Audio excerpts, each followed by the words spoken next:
Lembra daquele filme dos anos 90, Caçadores de Emoção? Aquele com Keanu Reeves e Patrick Swayze, cheio de adrenalina, surf e assaltos a banco? Pois é, todo mundo lembra do Bode, o surfista místico, o líder carismático que vivia pela liberdade. Mas e se eu te disser que o personagem mais livre daquela década tinha um segredo sombrio, um que quase ninguém percebeu? A gente assistia e pensava, uau, esse cara vive no limite, sem medo de nada. Mas a verdade é que o Bode não era só um viciado em adrenalina. Ele era um personagem trágico. E o final dele não é sobre liberdade. É sobre desistência. E o mais chocante é que essa tragédia quase se repetiu na vida real. Aquela cena final da onda gigante quase destruiu a carreira de Patrick Swayze. Ele insistiu em fazer suas próprias cenas de ação, mesmo depois de quebrar várias costelas e ter o joelho seriamente lesionado durante as filmagens. Os médicos avisaram. A produção implorou. Mas ele se recusou a usar um dublê. Ele, assim como o Bode, estava disposto a arriscar tudo. Mas o que ninguém sabe é o que aconteceu depois daquele filme. O que essa obsessão pelo perigo realmente custou ao ator. Fica comigo até o final, porque a história que eu vou te contar vai mudar completamente a forma como você vê Caçadores de Emoção e o próprio Patrick Swayze. E o mais absurdo ainda, não é isso. A verdadeira história por trás do Bode é muito mais profunda do que uma simples busca por ondas perfeitas. Antes de mergulhar nesse oceano de segredos, faz um favor pra gente. Já deixa o seu like nesse vídeo e se inscreve no canal. Isso ajuda demais a gente a continuar trazendo essas histórias que ninguém te conta. É rápido, de graça e faz toda a diferença. Valeu. Beleza, vamos voltar para 1991. O mundo estava mudando. O muro de Berlim tinha caído. A Guerra Fria estava acabando.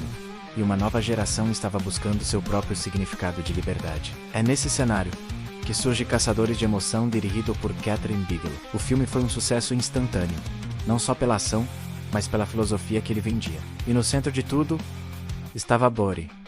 Bodhisattva, o nome completo dele. Significa aquele que busca a iluminação. E era isso que ele vendia para seu grupo. Uma busca espiritual através do extremo. Ele não roubava bancos por dinheiro. Ele dizia, ele roubava para financiar um estilo de vida, para ser livre das amarras do sistema. Um rebelde com uma causa nobre, certo? Errado. Se você prestar atenção, vai ver que a filosofia do Bode é uma armadilha. Ele fala de liberdade, mas exige lealdade cega. Ele prega o desapego, mas é obcecado pela próxima onda, pelo próximo assalto. Ele é um guru, um líder de culto, que arrasta todos ao seu redor para o abismo. Pensa nos outros membros da gangue, Roach, Gromit, todos eles morrem seguindo a liberdade de Bode. A namorada dele, Tyler, é basicamente sequestrada e usada como moeda de troca. Que tipo de liberdade é essa que destrói a vida de todo mundo que você ama? A verdade é que o Bode não estava buscando a iluminação. Ele estava fugindo de uma vida normal, fugindo de responsabilidades e, no final, fugindo da própria vida. A busca incessante pela adrenalina não era um caminho para a transcendência, era um vício, uma forma de automedicação, para um vazio interior que ele não conseguia preencher. E o filme nos dá pistas disso o tempo todo. Ele fala sobre o espírito humano, mas suas ações são egoístas e destrutivas. E é aí que a coisa fica ainda mais sinistra. O roteiro original era muito mais sombrio. A ideia inicial não era de ladrões surfistas, mas de criminosos que eram viciados em adrenalina de formas muito mais brutais. A diretora, Kathryn Bigelow, foi quem trouxe a ideia do surf, suavizando o conceito. Mas a essência do personagem, a do viciado em risco que não se importa com as consequências, permaneceu intacta. Agora, vamos conectar isso com o Patrick Swayze. Swayze não era o Bode, mas ele tinha muito do Bode dentro dele. Ele cresceu com uma mãe extremamente exigente, uma professora de dança que o pressionava à perfeição. Isso criou nele uma necessidade constante de se provar, de ir além dos limites. Ele não era só um ator, ele era um dançarino, um piloto, um paraquedista, um cavaleiro. Em Caçadores de Emoção, ele fez mais de 50 saltos de paraquedas de verdade. Ele aprendeu a surfar em 2 meses, algo que leva anos para a maioria das pessoas. Durante as filmagens da cena do assalto, enquanto corria, ele caiu sobre o joelho com tanta força que o danificou permanentemente. Mesmo assim, ele se recusou a parar. A cena em que Jean Utah persegue Bode a pé, aquela que a gente vê o Bode mancando, aquilo não era atuação. Swayze estava com uma dor real e insuportável. E mesmo assim, ele continuou. Essa dedicação é admirável, mas também perigosa. Era a mesma lógica do Bori. A dor é temporária, a glória é eterna. E chegamos ao ponto crucial. A onda de 50 anos. No final do filme, Johnny Utah encontra Bori na Austrália, esperando por uma tempestade que gera ondas gigantescas. Um evento que só acontece a cada meio século. Utah poderia prendê-lo, mas ele o deixa ir. Ele entende que para Bode, ser preso seria pior que a morte. E então, Bode rema em direção à sua onda final, uma onda impossível de surfar, e desaparece no mar. Muitos veem isso como o ato final de liberdade. O surfista se unindo ao oceano, o guerreiro espiritual, alcançando o nirvana. Mas não é nada disso.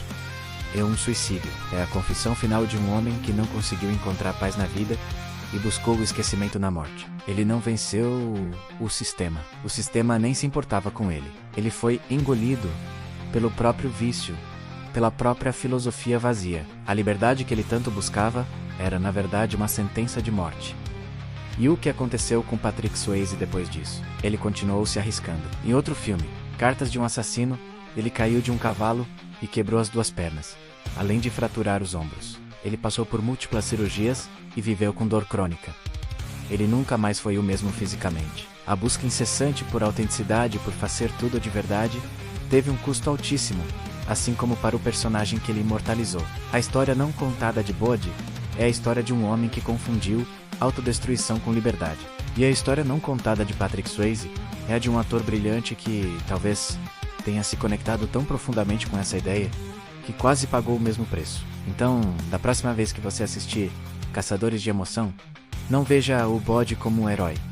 Veja-o como um aviso de que a busca pela liberdade sem responsabilidade, sem conexão humana, não leva à iluminação, leva apenas a um oceano frio e solitário. A verdadeira liberdade não está em fugir da vida, mas em abraçá-la, com todas as suas dores, alegrias, e sim, com todas as suas regras e limites, porque são esses limites que muitas vezes nos mantêm vivos para surfar no dia seguinte. Obrigado por ter ficado até aqui. Se essa análise mudou a sua perspectiva sobre o filme, comenta aqui embaixo o que você achou. E não se esqueça de se inscrever, para não perder os próximos vídeos. A gente se vê na próxima história. Valeu!